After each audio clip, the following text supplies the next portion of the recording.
સત્યભામાએ તુરંત કહી દીધું, ભગવાન આ રુદન શેનો છે?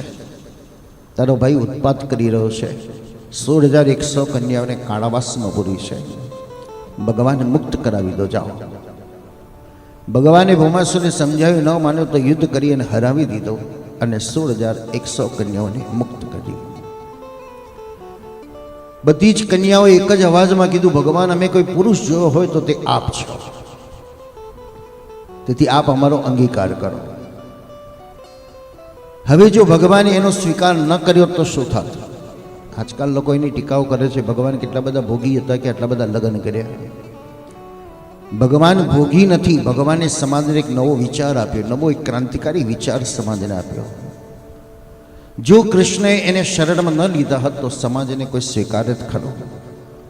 કેટલા કુવા તલાવો ભર્યા હોત, કેટલા અપમાન સહન કર્યા હોત, કેટલા નિર્લજ્જ બન્યા હોત. તો ભગવાને એને સ્વમાન ભેર જીવન જીવવા માટે એક સ્થાન આપી દીધું અને 16,108 લગ્નનો સમાજે સ્વીકાર કરાયો. ભગવાને આ બધાનું સ્વમાનથી જીવાડો છો.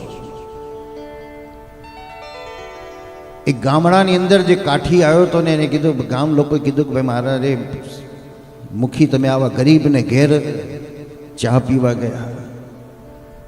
ત્યારે ગામડાનું કાઠી કહે છે, કોણ કે છે ગરીબ છે? એણે મને ચા પાઈ છે, ભલે મીઠાની ચા પીવડાવી પણ મને એને ચા પીવડાવી છે. અને તમે જો એને ગરીબ કહેતા હો ને તો મારી 100 વીઘા જમીન એને દાન આપું છું અને મારી દીકરી એને પરણાવી દઉં છું. ગરીબ કેવી રીતે કહી શકાય? આપણી દ્રષ્ટિથી કેવળ ગાડી, મકાન, બંગલો, રૂપિયા, સોના ચાંદી નથી અને આપણે ગરીબ કહીએ છીએ, પણ એના હૃદયની ઉદારતા કેટલી છે કે આવનારી વ્યક્તિને રકાબી ચા પીવડાવે છે, બેસાડે છે. ભલે ગાડલું નથી પણ ફાટલી ગોદરી પર આવકાર આપીને બેસાડે છે. એ એના પ્રમાણે ધનવાન છે, પણ આપણે સ્વીકારવા તૈયાર નથી.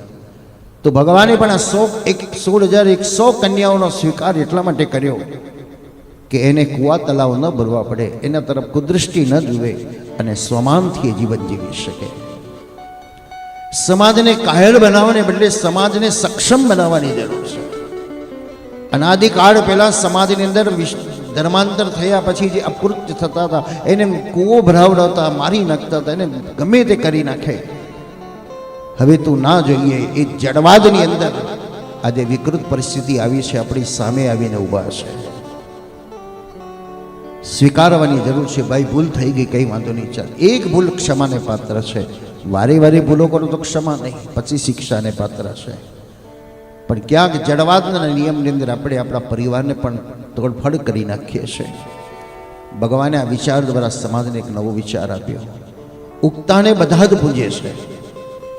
ઉગતા સૂરજને આપણે પગે લાગીએ, પાણી ચડાવીએ, પણ આથમતાની સામે જોવા જાય છે કોઈ? જે આથમ્યો છે એ જ આવતીકાલે ઉગવાનો છે.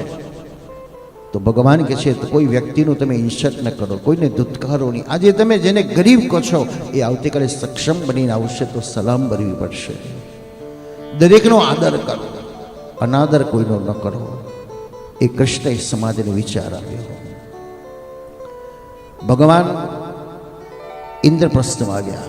આ અંતિમ 3 કથા આવી જે મારા ને તમારા બધાના જીવનની 70 વર્ષના 80 વર્ષના જીવનની તો ઘણી બધી કથાઓ છે, પણ એક કથા હજુ સસ્પેન્સ છે.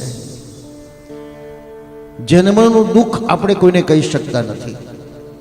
અત્યારના દુઃખો તો આપણે ફરિયાદો કરીએ, વાતો કરીને બહાર કાઢી નાખીએ છીએ, પણ જન્મના સમયે કેટલું દુઃખ થયું એ આપણે કોઈને કહી શક્યા નથી. એવું જ એક દુઃખ બાકી છે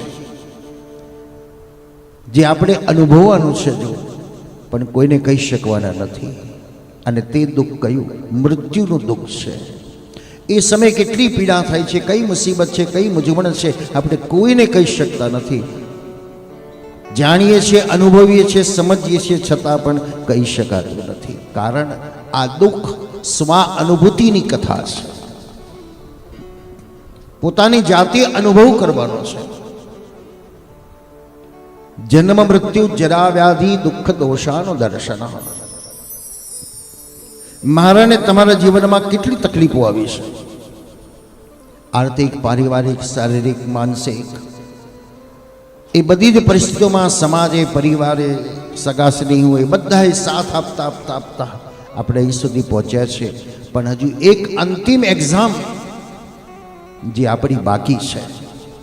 જીવનની એક્ઝામોની અંદર તો પરિવાર સમાજે બધાએ સાથ આપ્યો, પણ એક એક્ઝામ એવી છે જ્યાં શરીર પણ સાથ નથી આપતું, શરીરના ધડકણ પણ શ્વાસ સાથ નથી આપતા, ત્યાં શ્વાસ પણ સાથ નથી આપતો. અને એ સમય કયો? મૃત્યુ. એ સમય સાથે શું આવે છે? કઈ વસ્તુ કામમાં આવે છે? તો આ સત્સંગ જ ત્યાં કામમાં આવે છે, બાકીનું બધું જ નકામું છે.